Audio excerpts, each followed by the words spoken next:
महिला आर्थिक विकास महामंडळ धुळेच्या वतीने नवतेजस्विनी महोत्सव अंतर्गत महिला बचत गट उत्पादित वस्तूंचे जिल्हास्तरीय भव्य प्रदर्शन व विक्री।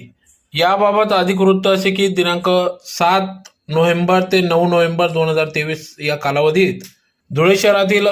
संतोषी माता मंदिर रस्त्यालगत असलेल्या सैनिक लॉन्स शेजारी सामाजिक वनीकरण विभाग या ठिकाणी महिला आर्थिक विकास महामंडळाच्या वतीने नवतेजस्विनी महोत्सव अंतर्गत महिला बचत गटांना त्यांच्या मार्फत उत्पादित केलेल्या वस्तूंचे जिल्हास्तरीय भव्य प्रदर्शन व विक्री कार्यक्रम घेण्यात आला। या कार्यक्रमाचे उद्घाटन जिल्हाधिकारी अभिनय गोयल, कार्यक्रमाचे अध्यक्ष म्हणून शुभम गुप्ता, मुख्य कार्यकारी अधिकारी उपवन संरक्षक वन विभाग धुळेचे नितीन कुमार सिंग यांच्या प्रमुख उपस्थितीत सदर उद्घाटन करण्यात आले। तर यावेळेस प्रमुख पाहुणे म्हणून